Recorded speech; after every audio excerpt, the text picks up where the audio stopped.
President Laura, fellow Lions and guests, we had a great ramp project last Saturday. I'd like to start the bucket around. We did spend $220 on material for Janice Hillman's ramp, and it's really a nice one. People present: Bill Pontius ran the place and got all the material together. Greg Firth, Mike Firth. This sounds like our A team. Mike Bowen, Dwayne Smith, Ron Johnson, Tom Stebbins, and Jim Mossman. I won't tell you that an unnamed person named Jim Mossman has said he would pay the balance of what's due after we contribute. So please contribute so we won't hit Jim's pocket as hard as we could. So, what if we go over? Then Jim gets the money. All right. And we put 37 hours in. I'll have this speed. All right, good job, Lions. Good job, you guys. Okay. So now I'm going to turn the meeting over to this month's program chair, Alex Nelson, and he'll introduce our guest.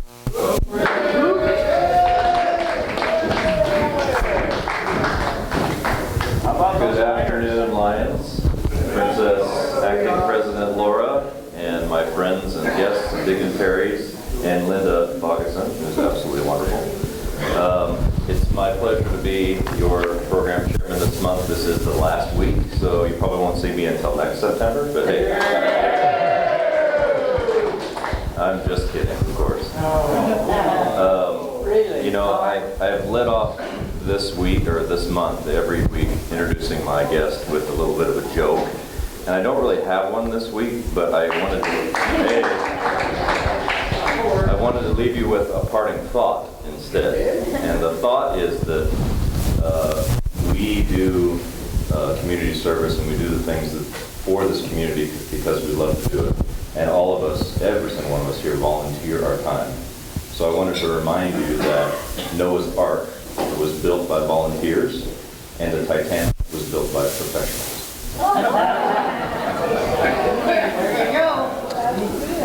So my guest this week is Sam Sanden.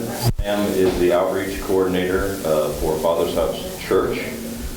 He is also the local congressional district representative for the One campaign. Sam is from Husqvarna, Sweden. If you recognize that name, it's probably because of the outdoor equipment manufacturer, but it's also known for its hospital where Sam was born, so that's important. And Sam's a great guy. I've known him for months now, and I got to see this presentation last week, and I immediately thought this would be a great opportunity for us to be involved in another entity that does a lot of similar things that some of our international Lions folks do. So without any further ado, please welcome Sam. Thank you for letting me come and share with you this afternoon. I guess it is now past noon. And I want to apologize ahead if you have not looked at this, but if you have looked at the second page, talks about Rotary, just ignore that page. This is from a presentation I'm about to do there. And I know. So maybe it's a challenge to you Lions people to come on board as well as Rotary has done on a national level with the One campaign. My name is Sam, and like Alex said, I work at Father's House Church. I'm one of the associate pastors there. But in my spare time, I'm the volunteer district leader congressional district leader for Southwest Washington. So Jamie Hura Butler's office. I don't work for her at all. I work with the One campaign, but she's the one we work towards. And it'll make more sense as I explain what the One campaign does in regards to why we work in regards to congressional districts. So what the One campaign is we're a hard-headed movement of people around the world fighting the absurdity of extreme poverty.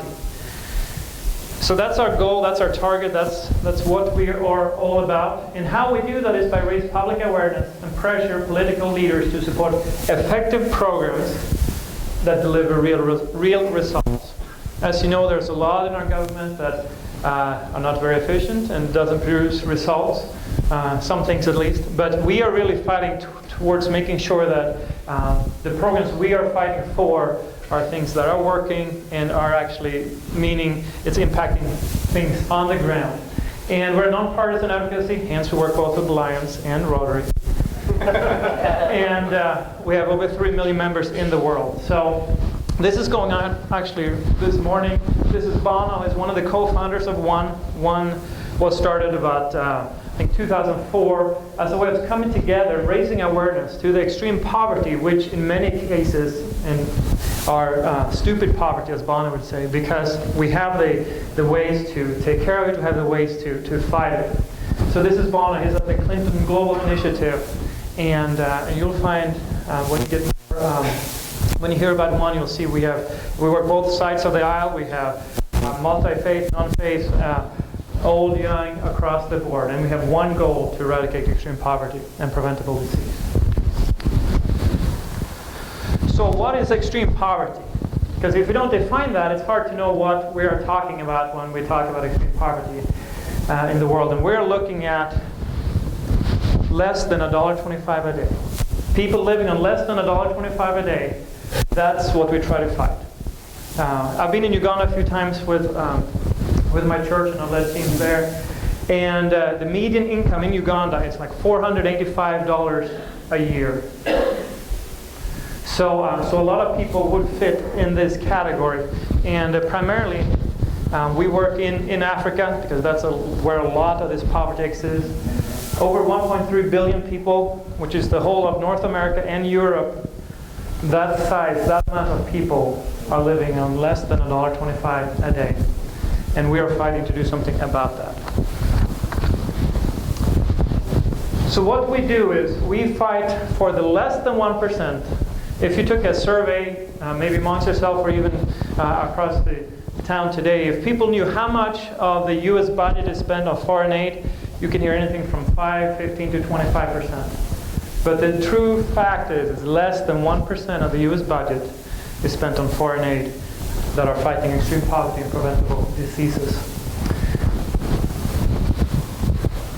And what we focus on as the One campaign, it's really 3 or 4 different areas. We fight in combating HIV and AIDS, TB and malaria. We fight for vaccines. Diarrhea and pneumonia kills over 2,000 kids under 5 every day, and that's totally preventable. I don't know the last time someone died in Calais County of one of those diseases, because we can deal with that. But over there, it's many times a death sentence. Also fight for one of the programs is Feed the Future, where just by coming alongside and helping farmers to grow the crops in a proper way and with fertilizers and just techniques, we can see people completely change their own fortunes by just being able to have the skills and do it. Another one, as well as what we're going to look at today a little bit later on. So here's some of the impact you can see. More than 8 million people are today on life-saving HIV/AIDS medicine, up from only 400,000 in 2003. HIV and AIDS used to be a death sentence, but the medicine is available. And it's gone from 10 years ago, it cost about $10,000 a day for this medicine. Now it's about 40 cents. So we can do a lot of things with that. Over the last decade, we've seen over 50 million more children go to school for the first time. Incredible, right? 50 million. And we've seen malaria being halved in 8 countries since 2010. 2000. So it's a lot of things that have been done and can be done with less than 1% of the federal budget. It's incredible the opportunities we have. So how we work with the One campaign, we are coming together as one voice and then applying pressures on our lawmakers. So people who are One members, we would then have perhaps a petition. It could be online, or we asking our members to make phone calls to say, hey, this is an issue at stake right now. Please let your lawmakers. So if you're in Washington, Southwest Washington, it'd be Jamie or Butler, or Senator Cantwell or Senator Murray. We just want to raise awareness to these issues. If you're a lawmaker, many times you can have 20,000 issues come across your desk in a year. 20,000. Talk about multitasking, huh? So what we're trying to do is to raise awareness and say, hey, these are issues that matter. And what's different with what we're doing is that we're not getting anything out of it. Many times as a lawmaker, a lot of people, for many rightful reasons, come and say, hey, I need help with this, we need to do this, or Or you can just see in our nation today, people have a lot of opinions on what a politician should do, right? But we can come together and say, hey, this is not for me, this is for someone else. And many times that gets the attention of the lawmaker, of the congressman, congresswoman, or the senator. And all of a sudden, the people who have no voice have a voice. And as we come together, we can apply pressure. There was a few years ago, every so often, these programs come up for renewal. And this was GAVI, which is the Global Alliance for Vaccines and Immunization. This is a program that a lot of countries get involved with and then pledge money and saying this is how we want to fight a number of these life-threatening diseases for them, but not for us, that can help kids live past the age of 5. So we told our members, please call the president, call the White House, and of course you won't talk to him, but you call the White House and say, this is something that matters, please commit money to this. So our headquarters in D.C. got a call towards the end of the week and said, hey, we get the message. Twice have you guys been the most callers to the White House this week. So people are listening, even though we might not feel like it. The Congress and the Senate and even the President will listen if it's enough people making it on. So then policymakers respond, and then hopefully as we are in America world leaders in many ways, what we do, everyone else follows suit. So if we decide to cut something, most likely you'll see England and other nations will cut the same. So when we increase, others follow suit as well. So that impacts. And then as new challenges come up, we keep fighting.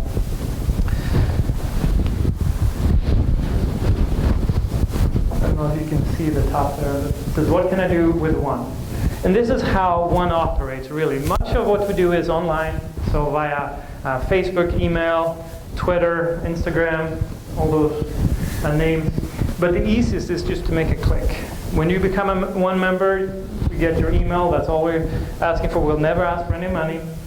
And then as an issue comes up, the easiest way is just to click a link to that email saying, I want my name to be on this petition. Don't go to this politician or to this representative or to the president, saying that this is something that matters.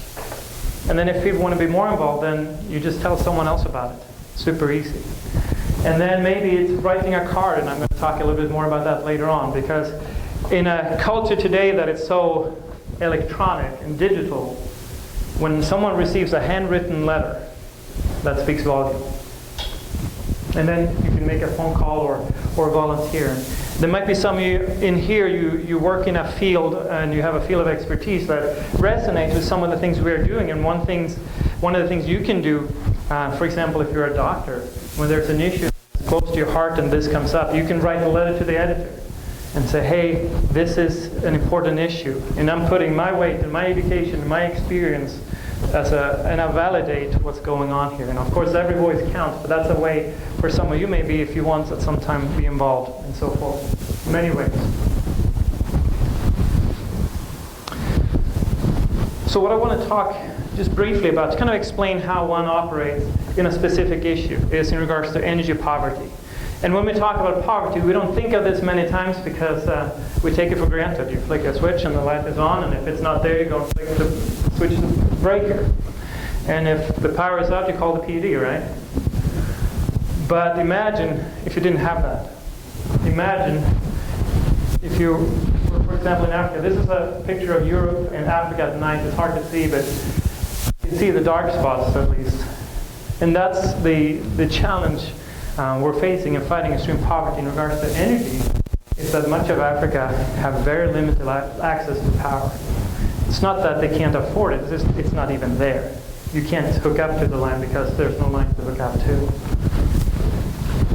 So 7 in 10 in sub-Saharan Africa, so the lower part, lacks power. 7 out of 10. Could you imagine that 7 out of 10 in our town did not have power? And that's just the way it was. That's close to 600 million people. And try to go about your day without power. It would be pretty hard. I got stuck on the East Coast during Hurricane Sandy, and we were out of power for like 3 days, and everything stopped. You could only pay with cash. You know, people would go to Starbucks to recharge their phones because Starbucks had a generator, and it was crazy. But we take it for granted. And imagine trying to break a cycle of poverty without power. Power is such a force multiplier. Just some of the ways that impact. In regards to education, there's over 90 million kids in Africa that go to schools without power. Try to be a teacher and you don't have power. That's a challenge. Or even such a thing like you try to study at home and the moment it gets dark, it is dark. And now you have to sit, if there's a street light, maybe you can gather around the street light and study, or maybe at a kerosene lamp, but if you have kerosene or a fire, you're going to have pollutions, and that's not healthy as well. And they found that in Sudan, they tested an area, and before they had power available for studying, and just power in general, 57% of the kids passed the national test. After a year of power, 97% passed the test. It wasn't that the teachers were better or trained differently. It wasn't better school books. It was just the fact that the kids could study in light.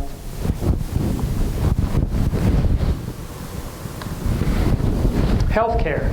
There might be some of you that have a history or you're working in healthcare. A third of the healthcare clinics in Africa does not have power. Imagine coming and wanting to deliver your baby and it's past sundown and you have to do it in the light of a flashlight or some examples you saw with a cell phone in your mouth and using the cell phone as the light. Unbelievable. Imagine all the technology we have today, or dialysis machines, X-ray, or all the things again we take for granted electronically. That there are power devices that are just not possible to be used. It's crazy. Medicine. How do you keep medicine refrigerated when you don't have power? All these things contribute to perpetuate the cycle of poverty. Jobs. Some of you might be business owners. Try to run a business and you don't know if you're going to have power tomorrow or not. You might have power now, but will it be here in 2 hours? It's hard. The World Bank actually did a survey and they found out that the biggest challenge to job creation in Africa is not corruption. It is not lack of skilled labor. It's the bottleneck of access to power. It's all interlinked. Agriculture. Farming techniques in regards to irrigation or again refrigeration of the products you produce, or even the ability to refine some of the products, like coffee. You can get a lot more money out of a roasted coffee bean than the coffee bean in itself. If there's power, there's a way to refine the processes and so forth. So instead of saying the raw material, you can sell finished products, and a lot more money will get back into the community and change again the cycle of poverty. Also in regards to women's empowerment, such a thing as if you have power to cook or to clean, you're not going to have to spend hours trying to collect firewood or collect water. And that can be used for education or educating your kids or even such a thing like walking home at night. If there's no street lights, if there's no light, it's literally a danger for women. So all these things ties into the issue of power. So the idea we have and what is on the table right now is that the difference between having and not having modern energy services is the biggest inequality there is, because modern energy access enables nearly every other development goal. So unless this is addressed, the full success of all the other efforts we are bringing to the table will not really flourish as well. So the opportunity we have right now, there's a bill in Congress, and that's why you have the card on the table. It is a bill that's in the House, which is encouraging U.S. companies and the government as well, bringing expertise and technology and looking at, there's 26 countries that are committed to the goal of universal energy access by 2013. If nothing happens and it keeps going as it is, in 15 years or 17 years, 50% in Africa will still lack power. But these are nations that have said, we have a plan, want to see that happen. So by encouraging U.S. companies to come alongside and the government's expertise from here to be involved and to change and explain and educate and train and bring equipment, we can see not a short-term gain in regards to energy being available in Africa, but it's also going to return back in the form of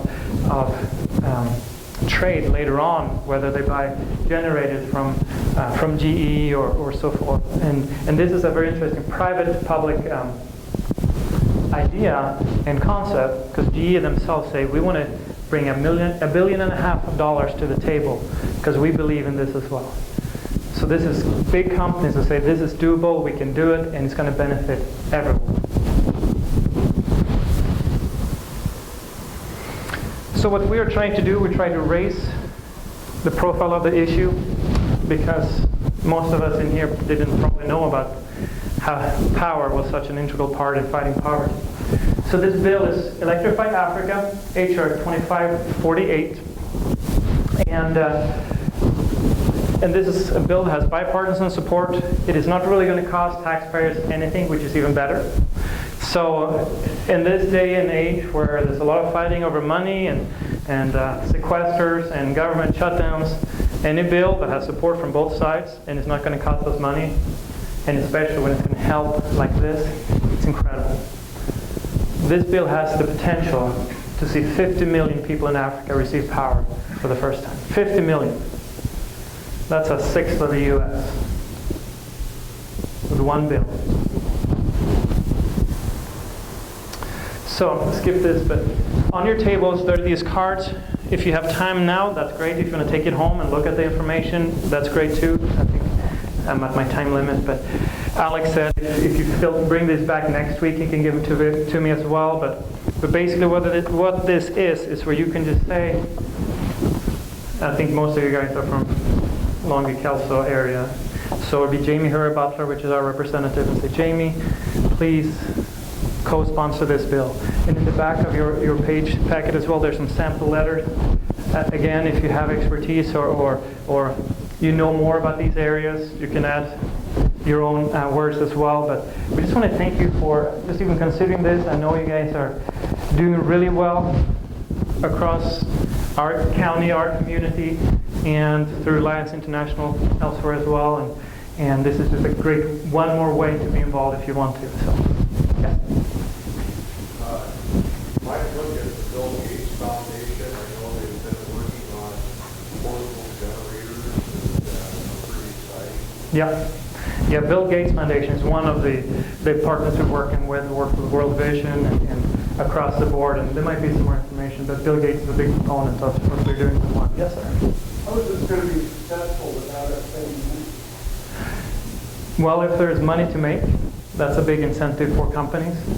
So how it's going to be successful is we will spend money, but it will come back in money invested back, as well as contracts being won, and sometimes, as you know, as people of Lions, you spend money not expecting anything back, but it's the right thing to do as well.